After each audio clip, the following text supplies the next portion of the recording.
ইংরেজি ভাষাকে প্রাঞ্জলভাবে বোঝা এবং লেখার মান বাড়ানোর জন্য ইংরেজি নিউজ পেপার পড়ার গুরুত্ব খুবই অপরিসীম।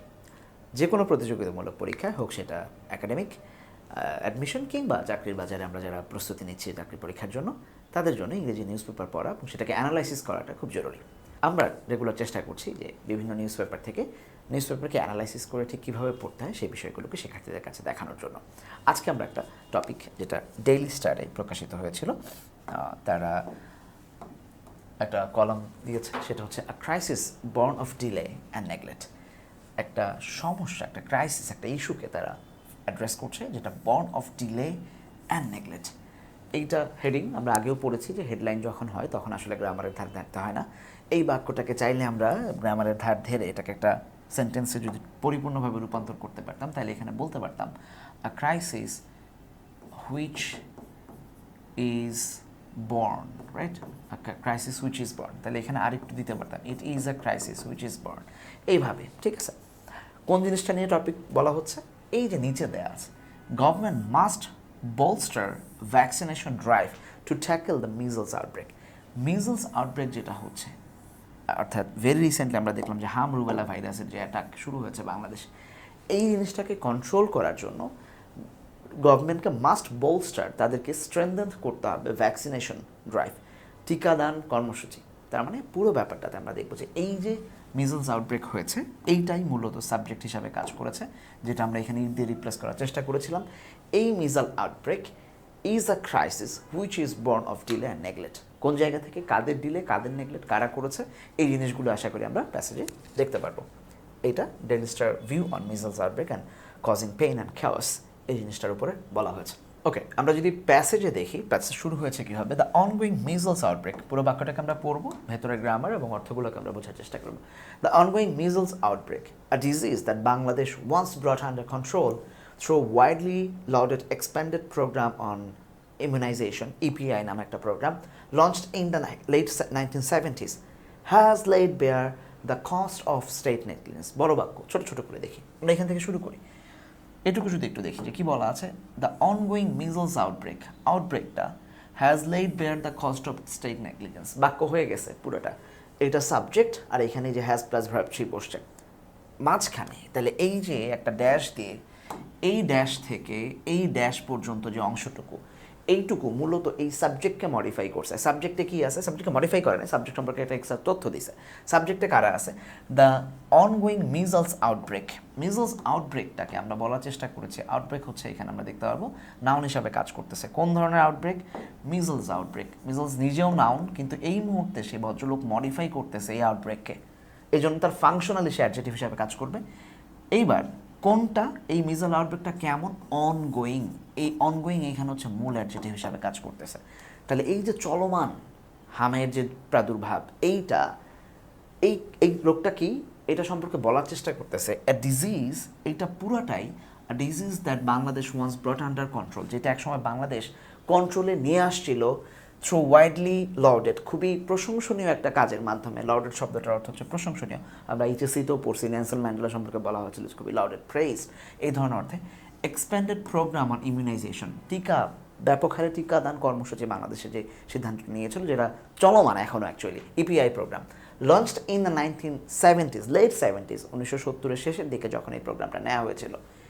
তাহলে এই অংশটা, এই যে মিজলস আউটব্রেক সম্পর্কেই কথা বলতেছে, এইটা পুরাটা এক্সট্রা একটা তথ্য, তাকে অ্যাপোজিটিভ হিসেবে আমরা ব্যবহার করতে পারি, যে নাউন সম্পর্কে বসছে পুরাটাই। এর ভেতরে আমরা দেখব এই যে ডিজিজ শব্দটা দিয়ে বাক্যটা শুরু হয়েছে, আর ডিজিজ এটা একটা নাউন, ওকে গুড। নাউনের পরে যেই অংশটা আছে দ্যাট বাংলাদেশ, এইটুকু পুরাটা কোন ধরনের disease? That Bangladesh ব্রট under controlled. এইটা ডিজিজ সম্পর্কে এক্সট্রা একটা মডিফিকেশন দিছে এটাকে, ডিজিজকে। নাউনকে যে মডিফাই করে সে অ্যাডজেটিভ হয়, যেই অ্যাডজেটিভের মাঝখানে একটা ক্লজ মেকার থাকবে, একটা ভার্ব থাকবে, ফাইনাইট ভার্ব থাকবে, সেই ভদ্রলোক, সেই অ্যাডজেটিভ ক্লজ হয়ে যাবে। তাহলে অ্যাডজেটিভ ক্লজ, অ্যাডজেটিভ ফ্রেজ বা অ্যাডজেটিভ যে কোনোভাবেই হোক, একটা নাউন বা প্রোনাউনকে যে মডিফাই করবে সে অ্যাডজেটিভ হয়ে যাবে, হোক ফ্রেজ, হোক ক্লজ, কিংবা নর্মাল একটা অ্যাডজেটিভ শব্দ। ওকে, থ্রো গেল এটা। তাহলে এই সাবজেক্ট থেকে দ্য অনগোয়িং মিজলস আউটব্রেক, এই ভদ্রলোক এইখানে এসে আমরা দেখব কী হিসাবে বসছে, সে যে সাবজেক্ট হিসাবে বসছিল তার ভার্ব কোনটা? এইটা has laid bare the cost of state negligence. এইটা রাষ্ট্রের, সরকারের ব্যবস্থার নেগলিজেন্স, এই যে মানে নেগলিজেন্সকে আমরা কেয়ারলেসনেস হিসেবে ব্যবহার করতে পারবো, আমরা এটাকে রিলাক্টেন্স ব্যবহার করতে পারবো। হ্যাঁ, মানে এই যে মানে যে কোনো জিনিস সম্পর্কে কোনো ধরনের মানে চিন্তাভাবনা না করা, কেয়ার না করা, এই যে অসচেতনতা, এইটার কস্ট কী পরিমাণ হতে পারে হ্যাজ লেইড বেয়ারটাকে আমরা ব্যবহার করতে পারি। এটা একটা ফ্রেজ, লেইড বেয়ার শব্দটা। লেইড বেয়ার শব্দের অর্থ, এই ফ্রেজটার অর্থ আমরা ব্যবহার করতে পারবো হচ্ছে ক্লিয়ারলি প্রুভড, এই অর্থে। হ্যাঁ, প্রুভড ক্লিয়ারলি কোথায় লিখব? এখানে লিখি। হ্যাঁ, ক্লিয়ারলি কোনো জিনিসকে প্রুভ করা। হ্যাঁ, ক্লিয়ারলি প্রুভ করা, ক্লিয়ারলি প্রুভড। তাহলে has clearly proved, has verb 3 হিসাবে অবজেক্ট হিসাবে বসছে, কি হ্যাজ হচ্ছে এখানে অক্সিলারি ভার্ব হিসাবে বসছে, এরপর ভার্ব 3 হয়েছে। তাহলে ongoing measles outbreak has led bare, এটা প্রকাশ করে দিয়েছে, প্রুভ করে দিয়েছে, ডেমনস্ট্রেট করে দিয়েছে the cost of state negligence, যে একটা স্টেটের, রাষ্ট্রের অসচেতনতা কী পরিমাণ ব্যয়বহুল হতে পারে, কী পরিমাণ কস্টলি হতে পারে। কস্ট কোথায়? দ্য অফিসিয়াল ডেথ টোল, যেই মৃত্যুর হার, যেটা সংখ্যা, সেটা হ্যাজ অলরেডি ক্রসড 50 চিলড্রেন। বাংলাদেশে এরকম মানে ভেরি রিসেন্টলি বাংলাদেশে এই ধরনের ক্ষয়ক্ষতির সম্মুখীন বাংলাদেশ হয় নাই। প্রতি বছরই ডেঙ্গু নিয়ে একটা প্রাদুর্ভাব দেখা যায়, বাট এটা ক্রস করে গেছে অ্যাকচুয়ালি, যে 50 জনের বেশি, 50টার বেশি বাচ্চা এই ডেথ টোলের শিকার হয়েছে। And it is likely to rise, বাড়বে আরও এমন মনে হচ্ছে। গত একটা ক্লাসে আমরা দেখেছি রেইজ এবং রাইজেনের মধ্যে পার্থক্য কোথায়। রাইজ মানে এই সংখ্যাটা বাড়বে। As hospitals across the country report a steady increase in infections. Infection যেটা মানে যে হামটা ছড়াচ্ছে বা রুবেলাটা ছড়াচ্ছে, এই ইনফেকশনটা আস্তে আস্তে ইনক্রিজ হচ্ছে, স্টেডি ইনক্রিজ। স্টেডি শব্দটা তাহলে এখানে আমরা অ্যাডজেক্টিভ হিসাবে বসাইতে পারবো, কারণ ইনক্রিজ হচ্ছে এখানে নাউন হিসাবে বসছে। খুবই মানে স্বল্প মাত্রায় এটা আস্তে আস্তে বাড়ছে, আস্তে আস্তে করে। ডিস্টার্বিংলি, খুব অসহ্য যে ব্যাপারটা, বা খুবই মানে ডিস্টার্ব হচ্ছে আমরা যে ব্যাপারটাতে, most of the infected had not been vaccinated, তাদেরকে ভ্যাকসিনেট করা হয় নাই, প্যাসিভের ব্যবহার। মোস্ট অফ দ্য ইনফেক্টেড, যারা ইনফেক্টেড হয়েছিল তাদেরকে, এই বাচ্চাদেরকে হ্যাড নট বিন ভ্যাকসিনেটেড, তাদেরকে ভ্যাকসিনেট করা হয়নি, টিকা দেয়া হয়নি, ডিসপাইট রিচিং অর পাসিং। হয় দুইটা ফেজের কথা বলেছে, ডিসপাইট রিচিং অর পাসিং, হয় তারা পৌঁছে গেছিল অথবা পাস করে গেছে, সময় অতিক্রান্ত হয়েছে। কোন ধরনের সময়? The recommended inoculation age of 9 months. সাধারণত 9 মাস বয়সে বাচ্চাদের, শিশুদের 9 মাস বয়সে কি করতে হয়? এই যে 9 মান্থসে একটা টিকার মানে বাচ্চাদেরকে সাধারণত আমরা জানি যে খুব ছোটোবেলা থেকে বিভিন্ন টিকা ওদেরকে দেওয়া হয়। 9 মাস বছর বয়সে, যখন তাদের বয়স 9 মাস থাকে, সেই সময়টাতে একটা টিকা দিতে হয়, হামরুবেলার টিকা, সব বাচ্চাকে। হ্যাঁ, সো এইটা দেখা গেছে যে যারা ইনফেক্টেড হচ্ছে, মোস্ট অফ দোজ ইনফেক্টেড, তারা ওই যে 9 মান্থস যে সময়টা ছিল, এই সময়টাকে তারা হয় ক্রস করে গেছে, তারা হয় রিচ করছে, 9 মাস হয়ে গেছে, অথবা পাস করে তাদের বয়স এখন 1 বছর, 1 and 5 years এই ধরনের, বা 12 মাস হয়ে গেছে। সো এই দুইটা সময় বোঝাচ্ছে যে ডিসপাইট তারা এই ইনকুলেশন এজ যেটা 9 মাসে, সেটা হয় তারা এখন 9 মাসে চলে আসছে বা 10 মাসে চলে আসছে, তাদের এখন টিকা দেয় নাই, অথবা আরও বেশি হয়ে গেছে, 1-1.5 বছর বয়স হয়ে গেছে। আমরা হসপিটালে যে বাচ্চাগুলোর ছবি দেখা যায় ফেসবুকে কিংবা নিউজগুলোতে, ওইখানে দেখবো যে বাচ্চাদের সাইজ কিন্তু একটু বড়, তার মানে তারা বয়স পার করে গেছে, 2 বছর বয়সী বাচ্চাও দেখা গেছে 2-1টা। আচ্ছা, তো এইখানে ডিসপাইট যে আমরা ব্যবহার করেছি, এই অংশের জায়গায় আমরা চাইলে ক্লজ মেকার ব্যবহার করতে পারতাম। ক্লজ মেকার করলে এই অংশটাতে আমরা দেখতাম যে রিচিং আর পাসিং যেখানে নন ফাইনাইট ভার্ব হিসাবে বসছে, এখানে আর তারা নন ফাইনাইট ভার্ব হিসাবে বসতে পারতো না, তাদেরকে সেখানে ফাইনাইট করে দিতে হতো, যে দে হ্যাভ রিচড অথবা হ্যাভ পাস্ট। এইখানে একটাই ভার্ব দেখতে পাচ্ছি, হ্যাড নট বিন রিচড। এই বাক্যটা একটা সিম্পল বাক্য রয়ে গেছে, কিন্তু যদি ডিসপাইটের জায়গায় এখানে একটা ডিসপাইটের পরিবর্তে সাধারণত অলদো বসে, হ্যাঁ, অলদো বা দো ব্যবহার করতে পারতাম। এই ক্ষেত্রে আমরা এখানে দুইটা ভার্বকেই রিচ, হ্যাভ রিচড অথবা হ্যাভ পাস্ট, এই দুটা দিয়ে দিলে বাক্যটা একটা কমপ্লেক্স বাক্য হয়ে দিল। সো অ্যাডমিশনে কিংবা অন্যান্য ফেজে যাদের বাক্য থেকে কিভাবে আমরা চেঞ্জিং সেন্টেন্স ধরবো, এই জিনিসগুলো এখানে আমরা দেখবো যে ব্যবহার করতে পারবো। Even more alarming, babies younger than 9 months, যেটা বললাম যে প্রায় 1.5 মাস, 2 বছরে বা 1.5 বছরের বাচ্চাদেরকে আমরা দেখতে পাচ্ছি। আর নাও কন্ট্রাক্টিং দ্য ডিজিজ, তারাও ডিজিজকে কন্ট্রাক্ট করছে। What is the meaning of contract?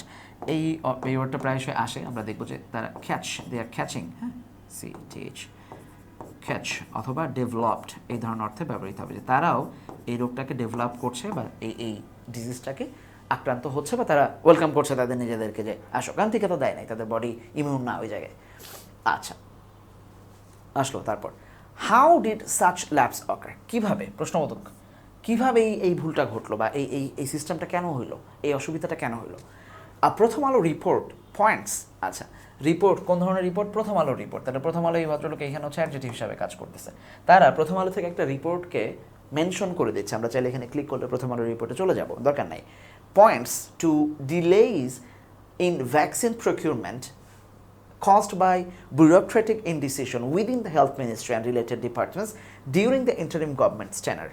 বড় বাক্য ছোট করে পড়তেছে, এইটা পয়েন্ট করতেছে কিসের দিকে, একটা ডিলের দিকে।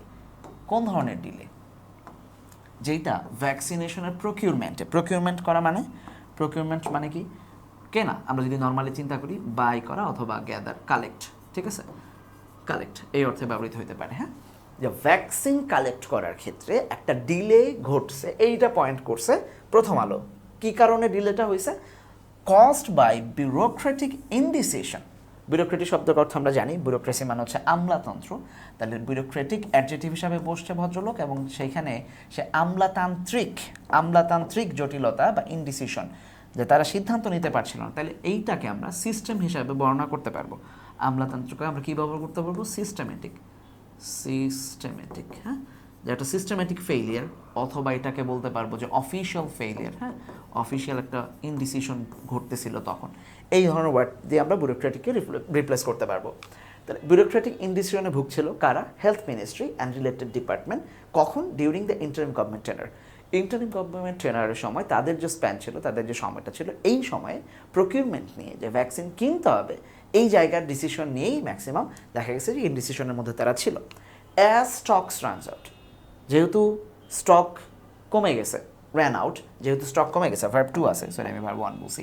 অ্যাজ স্টকস র্যান আউট, যেহেতু স্টকটা ফুরিয়ে গিয়েছিল, finished, and campaigns were postponed, যেহেতু ক্যাম্পেইনগুলো ডিলে হয়েছিল, পোস্টপন্ড শব্দের অর্থ হচ্ছে থেমে যাওয়া, তার মানে ডিলেড, হ্যাঁ, ক্যাম্পেইন যেহেতু ডিলে হয়েছিল, the number of unvaccinated infants গ্রিউ, যে এই যে মানে আনভ্যাকসিনেটেড যে বাচ্চারা, যাদেরকে ভ্যাকসিন দেওয়া হয় নাই, তাহলে আনভ্যাকসিনেটেড এখানে হচ্ছে অ্যাডজেক্টিভ হিসাবে বসছে। ইনফ্যান্ট শব্দের অর্থ আমরা জানি চাইল্ড, শিশু যারা, এইটা বৃদ্ধি পেয়েছে। আচ্ছা, এইখানে আমরা এ নাম্বার ভার্সেস ডি নাম্বার একটা নিয়ম সারা জীবন পড়ে আসছে এবং অনেক সময় আমাদের ভেজাল লাগে কারো এই জায়গাটা একটু ক্লিয়ার করি আমরা। সাবজেক্ট ভার্ব এগ্রিমেন্ট অনুযায়ী আমরা দেখব যে কখনো কখনো a number of plus plural noun plural থাকে এমন কিছু বাক্য আমরা পাই, আবার আমরা পাই দি নাম্বার দিয়ে বাক্য শুরু হয়, এরপরেও আমরা সাধারণত দেখি নাউন প্লুরাল থাকে। কিন্তু ভার্বের ক্ষেত্রে আমরা দেখি যে খেলা ঘুরে যায়। ভার্বের ক্ষেত্রে এইখানে ভার্বটা প্লুরাল হয় কারণ এই ভার্বটা ফলো করে হচ্ছে তার আগের নাউনকে, যেটা প্লুরাল। সাবজেক্ট প্লুরাল হলে ভার্ব প্লুরাল, সিম্পল আলাপ। কিন্তু এইখানে এসে ভার্বটা হয় সিঙ্গুলার কারণ এই ভদ্রলোক ফলো করে হচ্ছে তার আগে এই যে দি নাম্বার কথাটা আছে, এই ভদ্রলোক নিজেই সাবজেক্ট হিসাবে কাজ করে, কারণ সংখ্যাটা বৃদ্ধি পেয়েছে। উদাহরণ মনে আছে আমাদের অনেকে হয়তো যে ভার্সিটিতে এই উদাহরণ পড়ে আসছে আমরা সবসময়, যে বিশ্ববিদ্যালয়ে পরীক্ষার্থীদের সংখ্যা বৃদ্ধি পাচ্ছে আর অসংখ্য শিক্ষার্থী পরীক্ষা দিচ্ছে, তাহলে অসংখ্য শিক্ষার্থী, এখানে অসংখ্য সাবজেক্টটা শিক্ষার্থী সাবজেক্ট, তাহলে পরীক্ষা দিচ্ছে ভার্বটা শিক্ষার্থী অনুযায়ী হবে, আর নাম্বারটা বৃদ্ধি পাচ্ছে, তার মানে এখানে যদি বাক্যে আমরা দেখি আনভ্যাকসিনেটেড ইনফ্যান্টস, এখানে সাবজেক্ট না, সাবজেক্ট হচ্ছে দ্য নাম্বার। যদিও এখানে ভার্ব 2 থাকাতে আমাদের আর প্যাচ লাগতেছে না যে কোনটা ভার্ব কে অনুযায়ী গেছে, কিন্তু এখানে যখন ভার্ব 1 থাকতো যদি, তাহলে আমাদের ঝামেলা হতো, আমরা কি ইনফ্যান্টস অনুযায়ী ভার্ব নিতাম না, আমরা দি নাম্বার অনুযায়ী ভার্ব নিতাম, কারণ সংখ্যাটা the number of unvaccinated infants, এই নাম্বারটা বৃদ্ধি পাচ্ছে। আমি যদি এটা মুছেও দেই, আমি যদি এই বাক্যের এই অংশটুকু মুছেও দেই, তাতেও আমার ভার্বের কোনো ক্ষয়ক্ষতি বা সাবজেক্টের কোনো ক্ষয়ক্ষতি হয় না। দ্য নাম্বার গ্রিউ, কোন নাম্বার, এই যে ক্যাম্পেইন স্টক হয়ে যাওয়ার কারণে, ক্যাম্পেইন না চলার কারণে নাম্বার বৃদ্ধি পেয়েছে। কোন নাম্বারটা, ওই যে ভ্যাকসিন নেয় যারা তাদের নাম্বারটা, সো এটা জাস্ট থেকে তাদেরকে বর্ণনা করে দিচ্ছে যে কাদের নাম্বার। এই ঘটনাটা যে স্টক ফুরায় গেল, ক্যাম্পেইন ডিলেড হয়ে গেল, পোস্টপন্ড হলো এবং ভ্যাকসিনেশন নিচ্ছে না এমন বাচ্চা বাড়তেছে সংখ্যাটা, এই ঘটনাটা পুরাটা একটা রেজাল্ট আসছে। আউটকামটা কি, setting the stage for present outbreak. এই যে মহামারীটা ছড়ালো, এই যে রোগটা হঠাৎ করে আউটব্রেকটা আসলো, এইটার স্টেজটা সেট করে দিছে। এইখানে নন ফাইনাইট হিসাবে বসছে, কারণ বাক্যে কোনো ক্লজ মেকার নাই। যদি আমরা একটা ক্লজ মেকার দিতাম, হুইচ দিয়ে রিপ্রেজেন্ট করা যেত সেটিং আপ, তার মানে হুইচ দিলে অথবা না দিলে পুরোটাই এই যে আউটব্রেকটাকে মডিফাই করতো, এই কম্পেন্সটাকে, এই দ্যাটস আমরা দেখবো যে এইখানে এটা অ্যাডজেক্টিভ বা পার্টিসিপল হিসাবে বসছে, এই মুহূর্তে ভদ্রলোক ফ্রেজ হিসাবে বসছে, কারণ তার সাথে কোনো ফাইনাইট ভার্ব এবং ক্লজ মেকার নাই।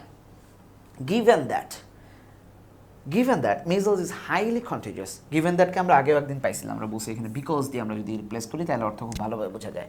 যেহেতু given that measles is highly contagious, যেহেতু এটা খুবই দ্রুত ছড়ায়, খুবই সংক্রামক, কন্টেজিয়াস শব্দের অর্থ হচ্ছে সংক্রামক, অ্যাফেক্টেড, যেটা খুব দ্রুত ছড়াইতে পারে, ইনফেক্টেড হইতে পারে এই ধরনের। উইথ ওয়ান ইনফেক্টেড পারসন, একজন infected person capable of infecting up to 18 others, যে হামে আক্রান্ত হয় বা রুবেলা আক্রান্ত হয়, আমরা দেখব যে মিজলস মানে হাম, সো সে আরও 18 জনকে পর্যন্ত সংক্রামক করতে পারে। এই জায়গায় the spread has been quite rapid, এটা খুব দ্রুত ছড়ায় গেছে। কারণটা কি? কারণ হচ্ছে এই যে বিকজের অর্থটা দিচ্ছে এইখান থেকে, যে বিকজ, কারণ হচ্ছে ইটস স্প্রেড কোয়াইট র্যাপিড। কারণ কি? It has been quite rapid, the spread has been quite rapid because the measles. তাহলে এই অংশটা বিকজ দিয়ে যদি শুরু হতো, আমরা দেখতেছি যা অর্থে ব্যবহৃত হতো এখানে তাই ব্যবহৃত হচ্ছে, তার মানে একটা রেজাল্ট কজ দিচ্ছে। আচ্ছা, many children have already been infected, অনেক শিশু আক্রান্ত হয়েছে, তাহলে হ্যাভ অলরেডি বিন ইনফেক্টেড, এইখানে আমরা দেখব হ্যাভ অলরেডি বিন, চিলড্রেনরা have already been infected, verb 3 আছে, অক্সিলারি পরে ভার্ব 3 আছে, ফাইনাইট ভার্ব, প্যাসিভ হয়েছে। আচ্ছা, এখানে অলরেডি বসছে, ইনফেক্টেড যেহেতু হয়ে গেছে, বিনের পরে ইনফেক্টেড এইটুকুকে আমরা ব্যবহার করতে পারবো। এইটা হচ্ছে এখন যদিও ভার্ব 3, বাট এটা অ্যাডজেক্টিভ হিসাবেও আছে, যেহেতু সকল ভার্বটি সাধারণত অ্যাডজেক্টিভ হিসাবে বসতে পারে। তাহলে কখন এই অলরেডিটা হচ্ছে এখানে অ্যাডভার্ব হিসাবে বসছে। পার্টিকুলারলি অ্যাক্রস ঢাকা, চট্টগ্রাম, রাজশাহী, চাঁপাইনবাবগঞ্জ, পাবনা, বরিশাল, ময়মনসিংহ, এই এরিয়াগুলোকে বর্ণনা করছে এবং স্পেসিফিকলি বলে দিচ্ছে পার্টিকুলারলি, এটাও অ্যাডভার্ব হিসাবে বসছে। দুইটা অলরেডি এবং অ্যাডভার্ব দুইটাই আমরা পাচ্ছি অ্যাডভার্ব হিসাবে বসছে। The lack of ICU facility in most hospital, আবার একটু শুরু থেকে দেখি, প্রকিউরমেন্ট ছিল না, এই জন্য মানে ইনডিসিশন ছিল বলে প্রকিউরমেন্ট হয় নাই, কিনতে দেরি হয়েছে ভ্যাকসিনেশন, এই ভ্যাকসিনেশনের কারণে ক্যাম্পেইন যেহেতু দেরিতে গেছে, ডিলে হয়েছে, দ্যাটস ওয়াই বাচ্চাদের সংখ্যাটা বৃদ্ধি পাইছে যারা আক্রান্ত হচ্ছে, তারপরে এই আউটব্রেকটা আসছে, এবং যেহেতু একজন অনেকজনকে ছড়াইতে পারে, সো এটা আরও ভালোভাবে সংক্রামক হচ্ছে, অনেক বাচ্চা কাচ্চা এইখানে আক্রান্ত হয়ে হসপিটালে যাচ্ছে। হসপিটালের অবস্থাটা কি? The lack of ICU in facilities in most হসপিটালে ইন্টেন্সিভ কেয়ার ইউনিট আইসিইউ ফ্যাসিলিটিটা নাই সব হসপিটালে, এইটা specially outside of Dhaka has further contributed to the high fertility rate. এইখানে এই যে হ্যাজ কন্ট্রিবিউটেড, এই হ্যাজ কন্ট্রিবিউটেড হচ্ছে হ্যাজ প্লাস কন্ট্রিবিউটেড, এটা হচ্ছে ভার্ব 3, এটা হচ্ছে ভার্ব। ভার্বের সাবজেক্ট কোনটা কন্ট্রিবিউট করছে, এই পুরোটা হচ্ছে এখানে সাবজেক্ট হিসেবে ব্যবহৃত হবে। The lack of ICU facilities in most hospitals, পুরোটা টান দিলে পুরোটা, অন্তত এইটুকু সাবজেক্ট হিসাবে এখানে ব্যবহৃত হয়েছে। যেহেতু ভদ্রলোক সাবজেক্ট হিসাবে ব্যবহৃত হয়েছে, যে সাবজেক্ট হিসাবে ব্যবহৃত হয় তাকে আমরা নাউন ডাকি, আর যেই নাউনের মধ্যে মানে বড় বড় কয়েকটা শব্দ থাকে তখন সেটা কি হয়ে যায়? নাউন ফ্রেজ হয়ে যায়। যদি সেখানে একটা ফাইনাইট ভার্ব থাকতো, ইট ইজ দ্য ল্যাক, তখন আমরা বলতে পারতাম সেটা একটা ক্লজ, ঠিক আছে, নাউন ক্লজ হইতো। সো এই যে সমস্যাটা, এটা ফার্টিলিটি রেটটাকে আরও বাড়িয়ে তুলেছে। এগেইনস্ট দিস ব্যাকড্রপ, এই যে এতক্ষণ যেগুলো বলা হলো, ব্যাকড্রপ শব্দের অর্থ হচ্ছে ব্যাকগ্রাউন্ড বলতে পারি আমরা, হ্যাঁ, এই যে ব্যাকগ্রাউন্ড, যেই পটভূমি তৈরি করলাম আমরা বা বললাম সমস্যার কথাটা, হেলথ মিনিস্টার এইটার এগেইনস্টে হেলথ মিনিস্টার বলেছেন বা বলার চেষ্টা করছেন, minister Sardar MD Shakhawat Hossain on Wednesday announced, তিনি অ্যানাউন্স করেছেন বা বলেছেন এইটার এগেইনস্টে। তাহলে এটা শুরু হয়েছিল প্রেপোজিশন দিয়ে, আমরা চাইলে এটা বলতে পারি হচ্ছে একটা প্রেপোজিশনাল ফ্রেজ, এই যে এইটুকু একটা প্রেপোজিশনাল ফ্রেজ, প্রিপোজিশন দিয়ে যেহেতু শুরু হয়েছে, কিন্তু বাক্যে অ্যানাউন্সটাকে যখন মডিফাই করতেছে তখন আর এই প্রিপোজিশন কাজ করবে না, তখন ভদ্রলোক অ্যাডভার্ব হয়ে যাবে। এই জন্য আমরা বারবার বলি, পরীক্ষায় যখন প্রিপোজিশনাল ফ্রেজ থাকে আমরা আশেপাশে খুঁজবো যে এটা কোনোভাবে অ্যাডভার্বিয়াল ফ্রেজের কথা বলা আছে কিনা। অ্যাডভার্ব থাকলে প্রিপোজিশন ভ্যালিড হবে না, তখন সেটাকে অ্যাডভার্বিয়াল ফ্রেজ বলতে হবে, কারণ কবে কিসের জন্য অ্যানাউন্স করেছেন, কেন অ্যানাউন্স করেছেন, এইটার এগেনস্ট অ্যানাউন্স করেছেন। এইবার ফাংশনের এটা অ্যাডভার্ব হিসাবে ফাংশন করতেছে। কি অ্যানাউন্স করেছেন? That an emergency measles vaccination campaign will start from April 5. এই যে 5 তারিখ থেকে একটা ইমার্জেন্সি মিজলস ভ্যাকসিনেশন ক্যাম্পেইন শুরু হবে, এইটা মন্ত্রী বলেছেন। তাহলে এই অ্যানাউন্সের পরে দ্যাট থেকে বাদ বাকি যে অংশটা, এই দ্যাট প্লাস এইখানে একটা ভার্ব ওয়ান, তাহলে এই ভদ্রলোক হচ্ছে একটা ক্লজ। কোন ধরনের ক্লজ? আমরা খেয়াল করব যে তার আগে একটা ভার্ব আছে অ্যানাউন্স। এই অ্যানাউন্সের পরের অংশটাকে আমরা চাইলে ইট দিয়ে রিপ্লেস করতে পারি, যে মন্ত্রী এটা বলেছেন, তার মানে অ্যানাউন্সডের এইটাই হচ্ছে অবজেক্ট হিসাবে ব্যবহৃত হয়েছে। যখন কেউ অবজেক্ট হিসাবে ব্যবহৃত হয় তাকে আমরা নাউন বলি। সাবজেক্ট হয়েছে, এই যে একটু আগে সাবজেক্ট হয়েছিল তাকেও নাউন বলছিলাম, অবজেক্ট হলেও আমরা তাকে নাউন বলি। নাউনের কাজ এভাবে হয়। তার মানে ফ্রেজ অথবা ক্লজ যে কোনোভাবেই নাউন হইতে পারে বাক্যে, যদি সেটা অবজেক্ট বা সাবজেক্ট হিসাবে ব্যবহৃত হয়, এবং সহজে বোঝা যায় এটা আমরা ইট দিয়ে রিপ্লেস করতে পারতেছি। Earlier, all the measles, rubella vaccination were stopped. A nationwide campaign remained stalled due to shortage of syringe. Welcome to Bangladesh again. সমস্যার কোনো শেষ নাই এই দেশে, খুবই হতাশা। যাই হোক, অন্য পড়া পড়তেছি বলে আজকাল বাংলাদেশ নিয়ে কথা বলতেছি না। বলা হচ্ছে অলদো, তার মানে অলদো দেওয়ার সাথে সাথে আমরা খুব স্বাভাবিকভাবে বুঝতেছি যে বাক্যটা ক্লজ মেকার আছে, যেহেতু এখানে দুইটা ফাইনাইট ভার্ব আমরা পাবো, এটা একটা কমপ্লেক্স সেন্টেন্স হবে। এই যে ওয়ার্ড স্টকড, প্যাসিভে আছে। মিজল রুবেলা ভ্যাকসিন স্টকড ছিল, যদিও প্রথম আলো রিপোর্টে বলতেছে সেখানে একটা ব্যুরোক্রেসি ইনডিসিশনের মধ্যে ছিল। যাই হোক, পরবর্তীতে তো সর্ট আউট হয়েছে এটা। স্টক থাকার পরেও ক্যাম্পেইন রিমেইনড স্টলড, থেমেছিল, ডিলেড হয়েছিল। Remain stalled, the campaign remain stalled due to, এই যে স্টলড হচ্ছে এখানে, ক্যাম্পেইন রিমেইন স্টলড, ওখানে রিমেইন হচ্ছে verb two, due to shortage of syringe. Syringe ছিল না বলে, মানে টিকা দেওয়ার সিরিঞ্জ ছিল না বলে বাংলাদেশে, টিকা থাকা সত্ত্বেও, যখন একে তো প্রোগ্রাম পিছিয়ে গেছে, যখন প্রোগ্রাম আবার শুরু করার কথা তখনও সেটা ডিলে হচ্ছে কারণ সিরিঞ্জ নাই। Welcome to this country again. আচ্ছা, তাইলে স্টল শব্দের অর্থ হচ্ছে ডিলে হওয়া বা পোস্টপন্ড হওয়া, এটাও দিতে পারি আমরা। হ্যাঁ, ডিলেড অথবা পোস্টপন্ড একই অর্থে ব্যবহৃত হয়েছে, ঠিক আছে। আচ্ছা, সিরিঞ্জ না থাকার কারণে ভ্যাকসিনের স্টক থাকা সত্ত্বেও প্রোগ্রাম চালানো যায়নি। That said, successfully containing this crisis will require firm commitment and persistent action from governments. এই জন্য আমরা বলতেছি, বা উনি লেখক যখন বলতেছেন যে firm commitment and persistent action noun, commitment noun, অ্যাকশনকে মডিফাই করতেছে হচ্ছে পারসিস্টেন্ট, এবং এইখানে কমিটমেন্টকে মডিফাই করতেছে ফার্ম। পারসিস্টেন্ট শব্দের অর্থ ফার্ম হিসেবে ব্যবহৃত হতে পারে।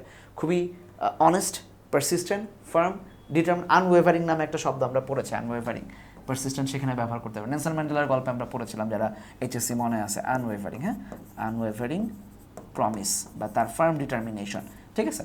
সো এই অ্যাকশন সরকারের পক্ষ থেকে নিতে হবে, তাইলে পরে এই ক্রাইসিসটাকে আমরা মানে মেজার ঠিকঠাক করতে পারবো।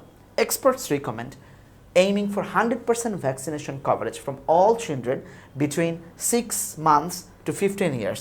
এখন যেটা হয়েছে, যেহেতু আমরা ডিলে করে ফেলছি এবং এটা যেহেতু ছড়াচ্ছে, এখন এক্সপার্টরা বলতেছেন যে এইটাকে এখন যেটা করতে হবে 15 বছর পর্যন্ত, অর্থাৎ 6 মাস থেকে, যেহেতু 6 মাসের নিচেও অনেকেরই ঝামেলা হচ্ছে, 9 মাসের আগেও ঝামেলা হচ্ছে, তাহলে আমরা দেখব যে 6 থেকে একদম ইয়া পর্যন্ত, কি বলে এটাকে, যে 15 বছর পর্যন্ত সব বাচ্চাকে এই ভ্যাকসিন আন্ডারে নিয়ে আসতে হবে।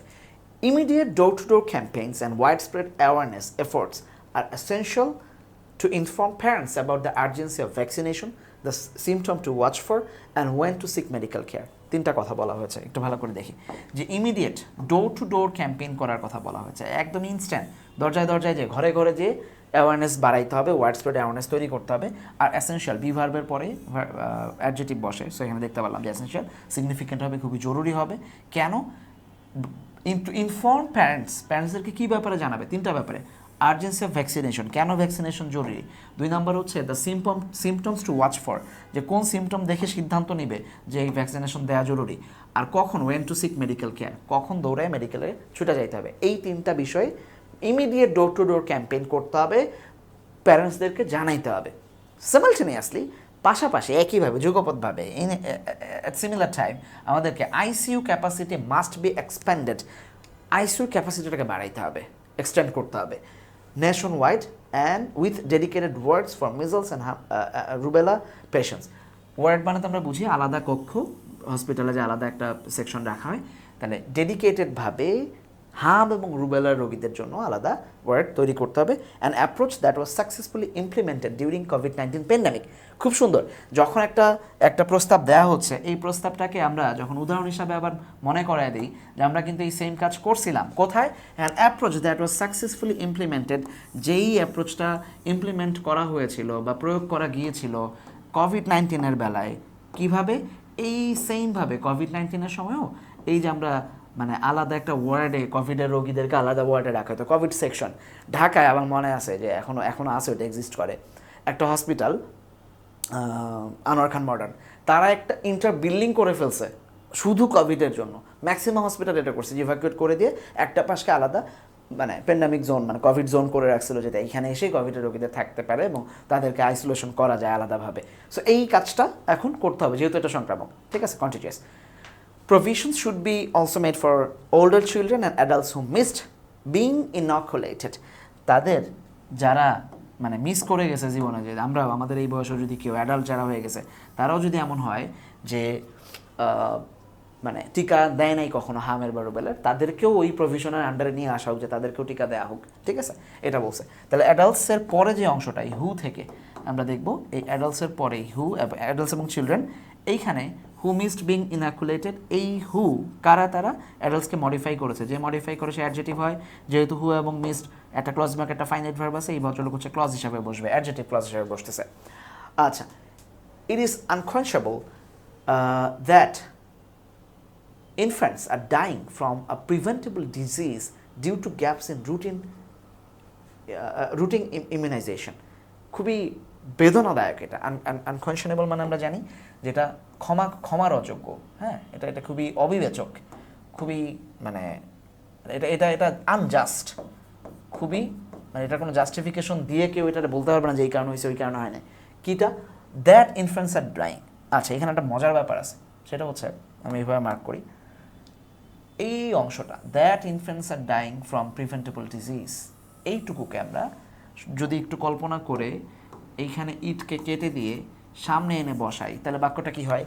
That infants are dying from preventable disease is unconscionable. বাচ্চারা এমন একটা রোগে মারা যাচ্ছে যেটাকে চাইলেই প্রিভেন্ট করা যাইতো, এটা খুবই দুঃখজনক। এই ধরনের এই ক্লজটা, এই যে ইনফ্যান্টস আর ডাইং, এই ক্লজটা পুরোটা সাবজেক্ট হিসাবে এখানে কাজ করতে পারতো এবং এটা নাউন ক্লজ হিসেবে ব্যবহৃত হয়। সাধারণত আমরা এটাকে দ্যাট ক্লজ নামে ডাকি, যখন আমরা অ্যাডমিশনে বাচ্চাদেরকে পড়াই আমরা সাধারণত এটা উল্লেখ করি যেটা হচ্ছে দ্যাট ক্লজের বাক্য, বাট অ্যাকচুয়ালি এটা নাউন ক্লজ, কারণ দ্যাটটাকে সামনে নিয়ে আসলে এইটা ক্লজ মেকার হিসাবেই কাজ করে। এখানে ইনফ্লুয়েন্স আর ডাইং, এটা একটা ফাইনাইট ভার্ব, এই ইজটা থেকে যায় একটা ফাইনাইট ভার্ব। সো এইখানে যে ইট আছে, যেটা আমরা বুঝতে পারতেছি না এখন আসলে যেহেতু বাক্যে দেয়া আছে, এই ইটটা হচ্ছে একটা ডামি সাবজেক্ট, এইটা হচ্ছে একটা ডামি সাবজেক্ট যাকে জাস্ট বাক্যের একটা প্যাটার্ন ধরানোর জন্য, যেহেতু এইখানে ক্লজ মেকার আছে, এই ভদ্রলোককে বসায় দিছে জাস্ট যে তুমি থাকো, সমস্যা নেই। বাট চাইলেই আমরা লেখার সময় এইদিকে সামনে নিয়ে আসতে পারবো। যখন আমরা প্যারাফ্রেজ করব, যদি আমাদেরকে প্যাসেজ প্যারাফ্রেজ করতে দেয়, তখন আমরা কিন্তু চাইলে খুব সহজে দ্যাটটাকে সামনে নিয়ে এসে বসায় দিয়ে বলবো that infants are dying from preventable disease is unconscionable. চাইলে পুরোটাও নিতে পারে, due to gaps in routine immunization. Just regular টিকাদানের ক্ষেত্রে একটা গ্যাপ ফালায় দিয়ে আমরা বাচ্চাদেরকে এরকম একটা মৃত্যুর দিকে ঠেলে দিছি, এটা আনকনশনেবল, এটা জাস্ট ক্ষমার অযোগ্য। আচ্ছা, the government must urgently revive and strengthen all EPI program. গভর্নমেন্টের এখনই মাস্টের পরে ভার্ব ওয়ান বসে, রিভাইভ অ্যান্ড স্ট্রেংথেন দুইটাই ভার্ব ওয়ান হিসেবে বসছে, তাহলে এই দুইটা ভার্বকে মডিফাই করছে হচ্ছে আর্জেন্টলি, ঠিক আছে, আর্জেন্টলি এই কাজটা করতে হবে, তাহলে এই ভদ্রলোক হচ্ছে অ্যাডভার্ব হিসাবে বসছে, ঠিক আছে, আর্জেন্টলি হচ্ছে অ্যাডভার্ব হিসাবে বসছে। অল ইপিআই, ইপিআই কোনটা ছিল? ওই যে এক্সটেন্ডেড প্রোগ্রাম অফ ইমিউনাইজেশন, যে দ্রুত টিকাদান কর্মসূচি বাড়ায় দিতে হবে, while ensuring that hospitals are equipped with essential life-saving supplies such as oxygen, critical medicines, অন্যান্য যা যা দরকার হয় অক্সিজেন সহ, মানে আইসিইউ সামলানো বা ইমার্জেন্সি সামলানোর জন্য যা যা ইকুইপমেন্ট দরকার হয়, হসপিটালগুলো যেন প্রপারলি ইকুইপড থাকে। সো এখানে ইকুইপড বসছে হচ্ছে অ্যাডজেক্টিভ হিসাবে, কারণ কি বুঝলাম আমরা, তার আগে একটা ফাইনাইট ভার্ব আর দেখতে পাচ্ছি আমরা। Encouragingly, as a part of emergency vaccination campaign, the government is said to be prioritizing upajilas with a high number of measles cases, eventually covering all children aged between 6 months to 10 years.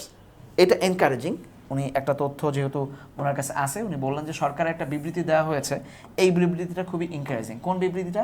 6 থেকে 10 বছরের বাচ্চাদেরকে উপজেলা ভিত্তিক যেই উপজেলায় মিজল অ্যাটাকের হার বেশি, যেখানে হামের প্রাদুর্ভাব বেশি হয়েছে, সেই জায়গায় আগে ইনফেক্টেডদেরকে এবং 6 থেকে 10 বছরের সবাইকে আগে টিকা দিয়ে উপজেলা ভিত্তিক সামনে আগাবে। এটা খুবই encouraging. But plans alone will not save lives. শুধু পরিকল্পনা কখনোই লাইফ সেভ করবে না। Vaccination must continue aggressively. এইখানে অ্যাগ্রেসিভলি কথাটা পজিটিভ হিসাবে বসছে, যে ভ্যাকসিনেশনটা একদম ফুল ফর্মে যেইভাবে আগাচ্ছে এই অ্যাগ্রেসিভভাবে আগাইতে হবে, পজিটিভলি নিতে হবে এটা।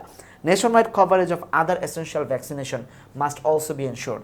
তাহলে এই মাস্ট বি এনশিওর্ড, এই যে ভার্বটা বসছে, এই ভার্বের সাবজেক্টকে, এই পুরাটা হচ্ছে subject. Nation wide coverage of other essential vaccines, অন্যান্য যা যা ভ্যাকসিন দরকার নেশন ওয়াইড, এগুলোকেও এনশিওর করতে হবে, যাতে এই যে হামরুবেলা আসছে এখন অ্যাটাক করছে, কোনো একটা গ্যাপের কারণে এটা প্রাদুর্ভাব বাড়ছে, এটা যেন অন্য কোনো রোগের ক্ষেত্রেও না ঘটে। যে রোগগুলা বা যে ডিজিজগুলোর টিকা দেওয়া হচ্ছে রেগুলার, সেটা যেন এই নেশন ওয়াইড এটাকে বাড়তে থাকে। Every day of delay risks more infection. খুব সুন্দর। রিস্ক হচ্ছে এখানে ভার্ব, আচ্ছা কালার চেঞ্জ করে দিই। রিস্কস হচ্ছে এখানে ভার্ব, এই ভার্বের সাবজেক্টকে এভরি ডে অফ ডিলে, প্রত্যেকটা দিনের দেরি রিস্ক বাড়াবে infections, more preventable deaths and loss of hard won public health gain. অনেক কষ্টে, হার্ড ওয়ান, অনেক কষ্টে বাংলাদেশ মানুষের পাবলিক হেলথের সিকিউরিটি নিশ্চিত করেছিল, সেইটা আবার শেষ হয়ে যাবে, সেইটা আবার শেষ হয়ে যাবে, হারায় ফেলবো আমরা। ডেথ বাড়বে, আনপ্রিভেন্টেবল ডেথ বাড়তে থাকবে, ইনফেকশন ছড়াইতে থাকবে প্রত্যেকটা দিনের দেরি, যদি আমরা একদিন করে দেরি করতে থাকি। সো খুবই অসাধারণ একটা লেখা, যেটা খুব সময় উপযোগী। আমরা আশা করবো যে ঠিক মানে দুটা ব্যাপার, একটা হচ্ছে মানবিক যে ব্যাপারটা, যে আমরা আমাদের আশেপাশে শিশু যারা আছে ফ্যামিলিতে, তাদেরকে আমরা একটু প্রোটেক্ট করার চেষ্টা করবো, যেন এই এই এই মহামারী আমাদের ফ্যামিলিতে না ছড়ায়। যেসব জায়গায় ছড়াচ্ছে আমরা তাদের প্রতি সচেতন থাকার চেষ্টা করব, তাদেরকে, তারা যেন হসপিটালগুলোতে সর্বোচ্চ সেবা পায় সেই জায়গাটা নিশ্চিত করার চেষ্টা করব। এটা হচ্ছে মানবিক ব্যাপার। আর প্রায়োগিক যেটা আমরা শিখছি, আমরা আশা করবো যে এই ধরনের প্যারাগ্রাফ যখন আসবে বা এই ধরনের প্যাসেজগুলো যখন আসবে, আমরা ওয়ার্ড মিনিংগুলোকে ভালো করে বুঝে সুন্দর করে এটাকে একটা সুন্দর প্যারাফ্রেজ করে আলাদা করে আমাদের মতো আমরা এটাকে লিখতে পারবো ইনশাআল্লাহ। সো দেখা হচ্ছে নতুন ক্লাসে, নতুন টপিক নিয়ে, নতুন আর্টিকেল নিয়ে। তার এক পর্যন্ত সবাই ভালো থাকবেন, সুস্থ থাকবেন। আসসালামু আলাইকুম।